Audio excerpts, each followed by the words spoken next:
Hi everyone, this is Annie and my partner is Luis, and today we are going to be sharing our final project, which was using the Arduino board to create a robot. So, as an introduction, it's very prevalent that artificial intelligence and robotic process automation has and will be an integrated factor of our society. So, robots can serve many practical functions, such as manufacturing work, Earth and space exploration, and laboratory research.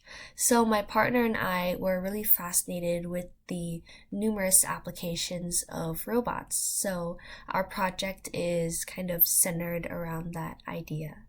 And below we have pictured the Mars 2020 rover, which is used in space exploration. And on the right we have a machine arm that is used during manufacturing and production. So already we have a lot of practical uses of robots. So the purpose and objective for this project was to look at current research and technology that have executed robots that can transport and maneuver on their own. So if we think of devices like remote control toy cars or drones even, those devices require a remote in order for them to move around. However, we wanted to look at devices and robots that can move on their own and how they are able to do that. In addition, we wanted to learn about the Arduino board and learn more about how electrical circuits operate, how to create schematic layouts, and how to set up an IDE system with the Arduino software in order to write programs. So by combining these two ideas, our objective was to integrate knowledge of the Arduino board in order to learn how autonomous robots are built and to further explore the capabilities and functions that they can serve. So our project idea, again, was to use the Arduino board to specifically create a robot that utilizes distance servers to avoid obstacles and have the ability to navigate on its own. So this project was included in the SparkFun project website that the professor provided for us. So we essentially just wanted to recreate that project and learn more about it. During the process of learning about this project and building it, we had to introduce ourselves to some new concepts. So we had to learn about motors, specifically gear motors and motor drivers, which powers the wheels and powers the whole robot itself. We had to learn about distance servers, which is this part right here that kind of looks like the robot's eyes, which it senses the distance. Maybe if there's something blocking the robot, it will detect it and kind of move around it. And then we also have to learn about the battery power and how to attach that to this microcontroller so that the robot could be fully battery operated.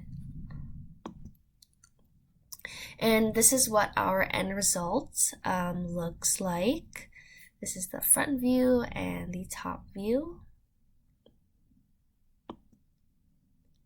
So a few challenges that we face was basically needing to buy most of the parts from an outside source because most of the parts that we needed weren't included in the toolkit that we were provided by the professor. So we had to buy like the gear motor, the wheels, we had to buy a motor driver. This is the battery holder. And the process we had to wait for these pieces to arrive too before we could actually assemble the robot. The collaboration process was a very even distribution of tasks. So the things that we worked on together, Luis and I, we wrote the abstract paper, we assembled the robot, like we met in person as well to collaborate and build the robot. And then we are currently in the process of finishing up our project report. Specifically, Luis, he created the schematic or the circuit design as pictured here on the right.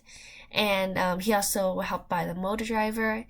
And I also bought the materials such as the gear motors and wheels that you saw before.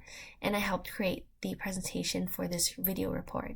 So whenever we had to do our individual tasks, it really was just because maybe one person couldn't work on it. So the other person just stepped up and finished that task for us to move forward with this project.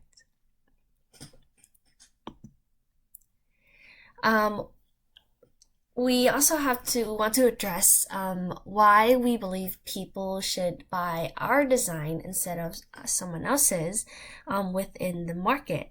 So one reason we think that people should buy our design is because our Arduino robot is very compact but surprisingly sturdy.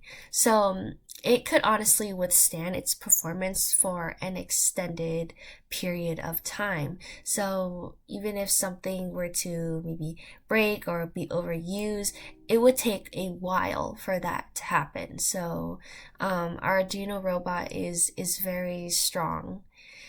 Another reason that people should buy our design is because kids and students can assemble and learn about how the Arduino and circuits work as well, and have this be like an educational opportunity for them.